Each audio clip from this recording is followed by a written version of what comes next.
Bismillahirrahmanirrahim. Assalamualaikum warahmatullahi wabarakatuh. Waalaikumsalam warahmatullahi wabarakatuh. Salam olahraga dan salam semangat. Semangat. Alhamdulillah, kali ini saya kedatangan tamu atau narasumber yang sangat luar biasa sekali. Beliau namanya Pak Jamaluddin Yusuf MPD. Namun insya Allah beberapa bulan lagi beliau akan mendapatkan gelar baru, yaitu doktor ya Pak ya, mendapatkan gelar doktor ya, karena beliau saat ini lagi sibuk disertasi Pak ya. Lagi sibuk disertasi. Beliau adalah dosen di Prodi Pendidikan Jasmani Fakultas Ilmu Kesehatan UMPP. Nah, ngomong-ngomong Bapak ini di Prodi Penjas sebagai dosen apa Pak? Mengampu mata kuliah apa? Ya, kebetulan saya di Prodi Pendidikan Jasmani mengampu mata kuliah ilmu gizi olahraga. Selain itu juga saya mengajar mata kuliah praktek seperti atletik, bulu tangkis dan lain-lain. Ya. Ilmu gizi olahraga ya. Nah, alhamdulillah pokoknya diskusi kali ini mudah-mudahan berjalan dengan lancar Pak ya, dan kayaknya asik sekali nih kalau kita ngobrol terkait dengan gizi. Nah, ngomong-ngomong tentang gizi itu sebetulnya definisi gizi itu apa sih Pak? Kalau secara gampangnya ya, gizi itu adalah istilahnya itu sebagai sumber tenaga buat tubuh kita agar bisa beraktivitas dengan baik sama beraktivitas dengan normal. Intinya buat kita sehat itu kita memerlukan sebuah asupan yang dinamakan itu gizi. Nah, seperti itu mungkin secara singkatnya itu seperti itu. Ya. Untuk mendapatkan gizi itu caranya bagaimana? Ya, dengan makan makanan yang sehat tentunya. Ya, dengan makan makanan yang sehat. Nah, ini saya yakin teman-teman masih penasaran ya tentang makanan yang sehat itu makanan yang seperti apa. Saya pernah dengar bahwa katanya makanan ini ada yang mengandung karbohidrat, ada yang mengandung protein. Nah, makanan apa saja yang dibutuhkan dalam tubuh kita? Apakah lebih banyak proteinnya, apa lebih banyak karbonya, atau bagaimana itu Pak? Nah, ini saya ceritakan secara garis besarnya dulu ya. Memang kalau sebetulnya zat gizi itu dibedakan menjadi dua macam. Yang pertama itu zat gizi makro sama zat gizi mikro ya. Di zat gizi makro itu juga ada tiga jenis macamnya. Itu ada karbohidrat, ada protein, dan ada lemak. Itu secara besarnya. Nah, dari tiga ini mana yang paling penting? Nah, itu sesuai kebutuhan. Oh, sesuai kebutuhan. Jadi ya, kalau misalnya terlalu banyak protein juga nggak baik, terlalu banyak karbohidrat juga nggak baik, terlalu banyak lemak juga nggak bagus. Terlalu banyak lemak juga bagus. Tidak bagus ya. Nah, berarti semua disesuaikan dengan kebutuhan. Ya. Lah kalau aktivitas apa saja yang membutuhkan protein yang lebih banyak, atau aktivitas apa saja yang membutuhkan karbo yang banyak. Misalnya kalau banyak karbo aktivitasnya harus seperti ini, kalau kebanyakan protein aktivitasnya harus seperti ini, atau bagaimana itu Pak? Nah, mungkin saya jelaskan dari fungsinya dulu ya. Nah, di sini yang dimaksud zat gizi makro kan tadi ada tiga, ada karbohidrat, protein, sama lemak. Nah, yang pertama itu adalah karbohidrat. Karbohidrat itu adalah fungsinya untuk sebagai zat tenaga. Jadi ketika kita itu butuh tenaga yang kuat, misalkan untuk lari, misalkan untuk aktivitas kita sehari-hari, ya kita harus banyak mengonsumsi karbohidrat. Nah, karbohidrat itu kita bisa dapatkan dari makanan yang membuat kita itu kenyang, seperti nasi, ubi, terus jagung. Nah, seperti itu sebagai sumber tenaga. Tenaga. Berarti semua tergantung dari aktivitasnya ya. Misalnya kebetulan besok mau pertandingan sepak bola membutuhkan tenaga yang banyak, mau lari-lari, jadi perlu membutuhkan karbo. Ya. Dan karbo itu juga harus disesuaikan dengan kebutuhan kita. Contohnya untuk setiap orang itu kan rata-rata untuk membutuhkan yang namanya kalori. Kalori itu istilahnya itu ya kayak ya bisa kita bilang itu tenaga atau bensin kita lah itu. Nah, rata-rata setiap orang itu di Indonesia membutuhkan sehari itu 2100 kalori. Nah, di sini berhubung karbohidrat adalah sumber tenaga, itu adalah sumber kalori yang paling tinggi dari berbagai macam jenis bahan makanan lainnya seperti protein dan lemak seperti itu. Nah, ini ada pertanyaan lagi Pak. Ini muncul secara tiba-tiba. Apa sih perbedaan antara kalori dan karbo? Apakah kalori itu terdapat di dalam karbo atau bagaimana? Sedangkan tadi pembahasannya masalah karbo, tapi Anda juga menjelaskan tentang kalori. Iya, tentunya untuk membahas sebagai zat tenaga itu pasti ada hubungannya sama kalori. Nah, yang dimaksud kalori itu adalah makanan. Setiap makanan itu pasti nanti mengandung kalori. Ya. Nah, tetapi kandungan kalori terbesar itu ada di dalam karbohidrat. Seperti itu ya. Protein juga ada kalorinya, cuma lebih sedikit. Ya, seperti itu. Jadi kalori itu bisa terdapat di karbo, di protein, atau lemak juga ada kalorinya juga apa tidak? Cuma paling banyak itu sumbernya ada di karbohidrat. Oh, paling banyak sumbernya di karbohidrat.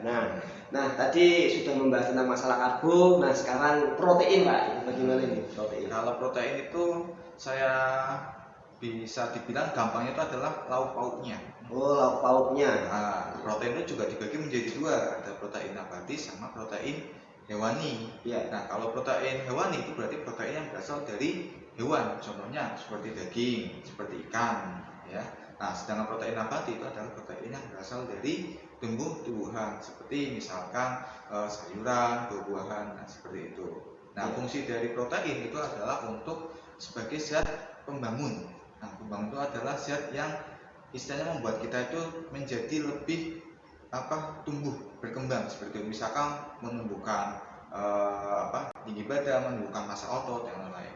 Oh, itu protein ya. Protein. Saya sempat ingat tadi ketika Pak Jamal menyampaikan bahwa protein itu diibaratkan lauk pauknya. Nah, kalau seandainya sarapan pagi atau makan siang atau makan sore atau malam, jadi lauk pauk itu wajib ya Pak ya. Kalau seandainya makannya cuma nasi saja, itu berarti yang didapat hanya karbo saja. Karbo saja. Jadi tidak seimbang ya, harus ada lauk pauknya. Nah, sebelum kita ke lemak,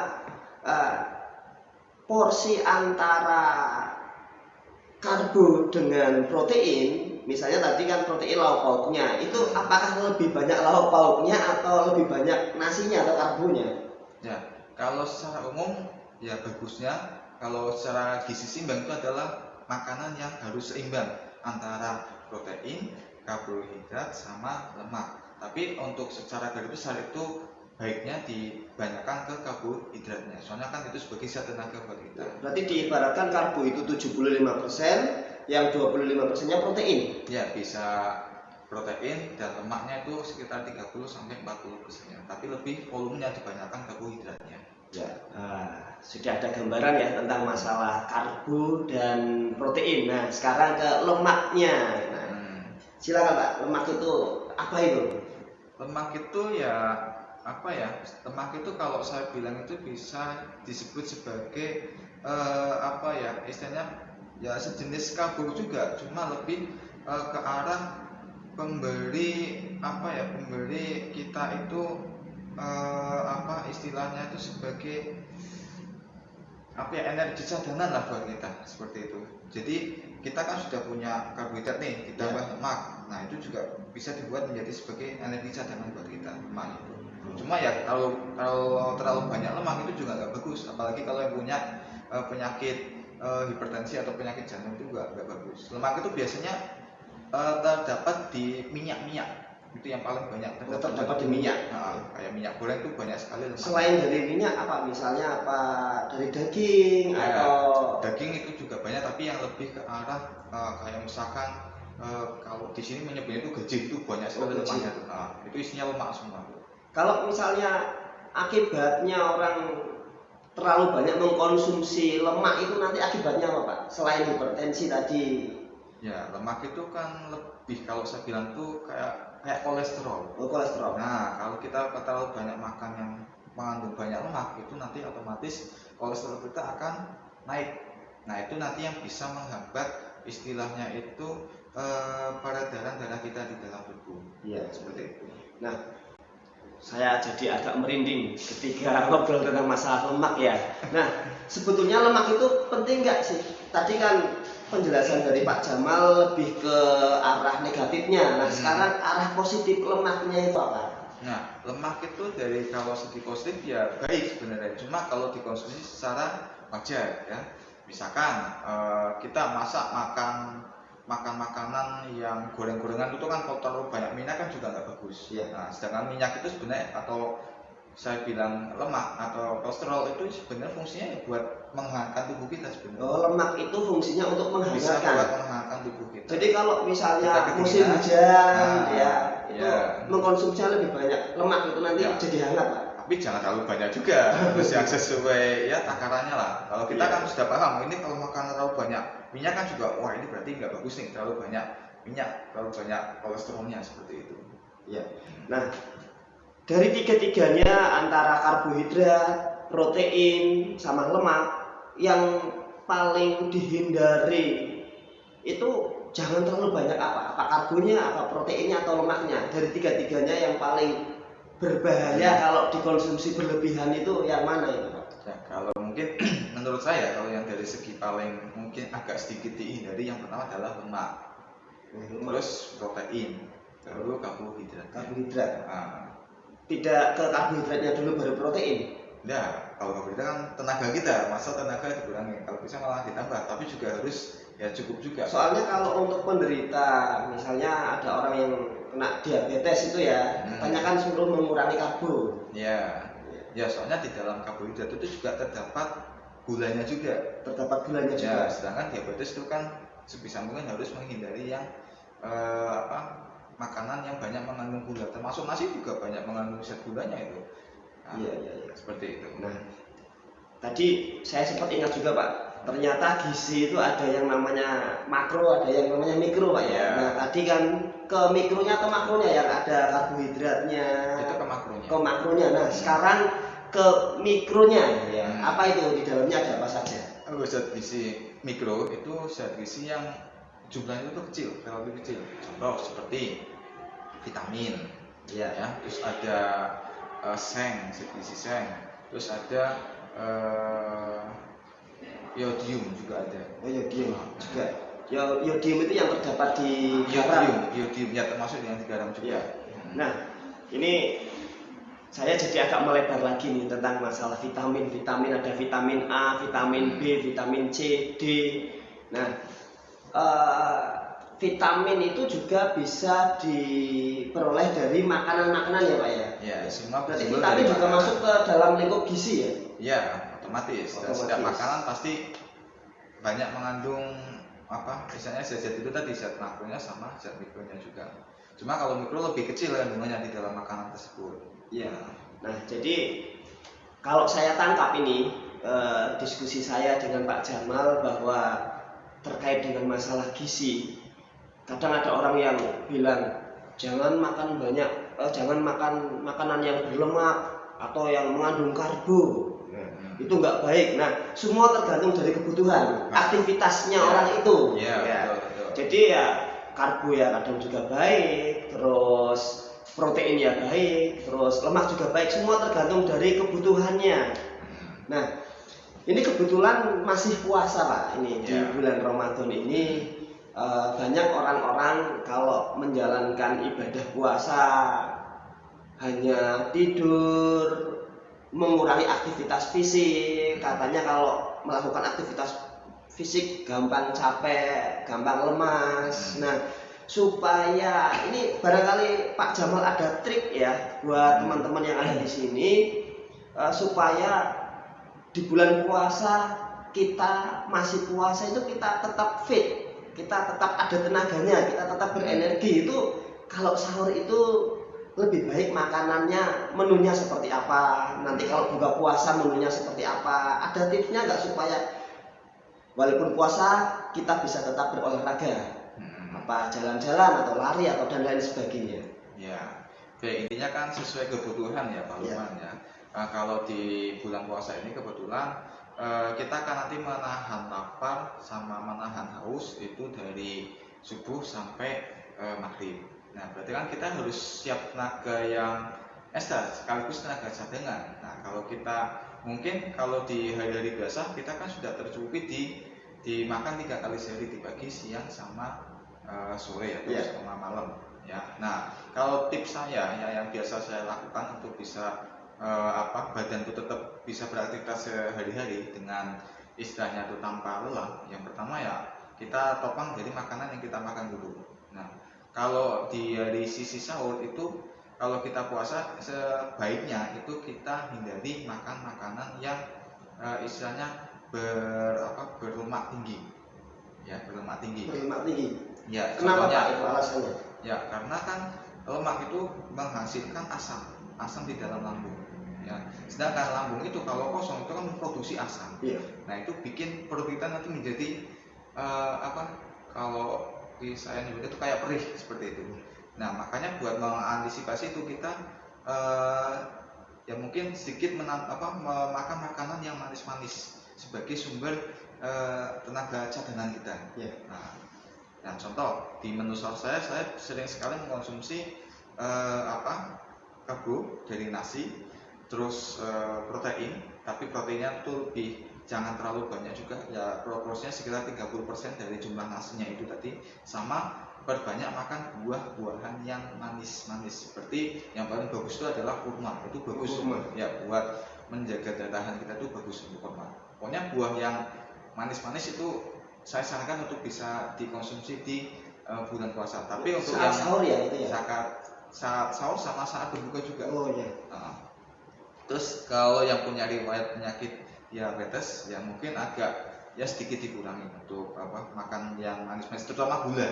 Ya, tapi kalau gula sih insya Allah masih aman. Tapi kalau gula ya sebisa mungkin agak dihindari. Ya, tapi kalau untuk orang yang normal konsumsi minum-minuman yang manis ya insya Allah masih aman-aman saja. Soalnya kan nanti akan dibakar oleh aktivitas kita harian. Ya. Contoh ini Pak biar lebih jelas lagi terkait dengan sahur menunya, misalnya nasi, lauk pauknya apa, apakah telur, daging, ayam atau bagaimana itu? Kalau ingin seimbang ya saya biasanya kalau misalkan makan nasi karbo diimbangi dengan protein hewani sama nabati. Misalkan di menu sahur kita ada nasi, ada telur, ada ikan, ada daging. Nah, itu untuk protein hewanya kita mending pilih salah satu aja. Jangan misalnya ikan diambil, telur diambil, terus daging diambil, itu kan protein semua. Yeah. Nah, itu jadi nantinya akan nggak imbang. Lebih over ke proteinnya ya? Lebih over ke protein hewaninya. Tapi kalau diimbangi dengan karbohidrat, nasi, lauk, misalkan daging, ikan, sama sayur-sayuran. Nah, itu biar bisa imbang. Ya. Daging, sayuran, nasi ya, seperti itu. Jadi kalau misalnya lauk pauknya hanya daging saja sama nasi saja ya kurang ya?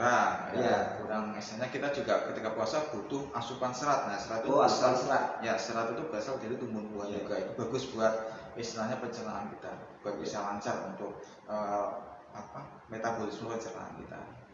Ya. Terima kasih Pak Jamal ya ilmunya, dan berarti ini Pak pertanyaan saya yang terakhir, profesi yang berbeda, aktivitas fisik yang berbeda, itu menunya juga berbeda ya Pak ya, gizinya juga berbeda ya. Misalnya seperti guru atau dosen itu kan sering menghabiskan waktunya itu kan di kantor cuma duduk mainan laptop. Ya, kalau misalnya ngajar ya cuma hanya berdiri saja di dalam kelas. Berbeda dengan aktivitas seperti olahragawan atau orang-orang yang misalnya bekerja dengan fisik. Ya, jadi untuk gizinya, menu makanannya juga harus dibedakan juga ya Pak ya? Ya, otomatis ya. Kalau kalau kita sih orang yang misalnya aktivitas normal, termasuk seorang guru, dosen, termasuk orang yang mempunyai aktivitas normal ya, istilahnya nggak terlalu capek sama nggak terlalu nggak terlalu capek sama nggak terlalu itu juga nggak capek juga. Ya. Kalau misalnya aktivitasnya seringnya duduk di depan komputer terus, berarti itu kurangi karbonya. Ya, karena karbo tadi kan sumber tenaga. Dia kan aktivitas di kantor itu kan cuma duduk di depan laptop gitu ya. Intinya ya secukupnya aja. Kecuali kalau untuk yang atlet ya itu memang harus lebih diperbanyak. Kalau tadi kan kita mungkin kalau orang aktivitas yang normal itu kan karbohidratnya itu lebih ditinggikan daripada proteinnya. Nah kalau olahragawan itu malah kalau bisa proporsi antara karbo sama proteinnya tuh bisa hampir seimbang. Jadi proteinnya lebih dibanyakkan lagi kalau khusus yang untuk olahragawan. Ya soalnya kan untuk aktivitas fisik atau olahragawan itu kan juga ketika kita aktivitas fisik otomatis kan kita mengeluarkan banyak tenaga. Nah otomatis banyak istilahnya sel-sel di dalam tubuh kita itu kan jadi akan kalau saya misalkan orang lari kan pasti capek itu kan pasti ada badannya mungkin agak linu atau nah itu kan bisa dibangun kembali regenerasinya itu oleh protein. Makanya ketika olahragawan terutama yang base-nya itu tinggi itu banyak-banyak dikasih protein. Nah, yang paling instan ada namanya amino. Kalau itu ada asam amino. Itu kapsul itu ya? Kapsul itu buat mancing istilahnya buat mengganti protein buat tubuh kita. Terima kasih Pak Jamal ya. Sama-sama Pak Lukman. Diskusinya sangat enak sekali dan bermanfaat. Ya mudah-mudahan bermanfaat bagi kita semua. Nanti kapan-kapan bisa saya undang lagi Pak ngobrol di tema yang lain ya, di topik yang lain. Ya sebenarnya untuk materi ini ya lebih bagus lagi itu diisi oleh mungkin seorang yang ahli gizi. Ada kan orang yang spesialis di gizi. Nah, di sini saya kebetulan kan ambil dokter, kebetulan saya penelitian juga ambil di masalah gizi juga tentang gizi, tapi lingkup olahraga tentang angka kecukupan gizi di dalam di dalam aktivitas olahraga. Ya mungkin ya itu sebatas gambaran umum saja ya. Cuma untuk yang lebih kandungan ini itu mungkin lebih cocok lagi ke yang ambil jurusan ilmu gizi. Terima kasih Pak Jamal. Ya, sama-sama Pak Lukman. Oke, kapan-kapan nanti bisa dilanjut lagi ya Pak ya. Siap. Semoga bermanfaat. Salam sehat dan salam olahraga. Saya akhiri. Wassalamualaikum warahmatullahi wabarakatuh. Waalaikumsalam warahmatullahi wabarakatuh.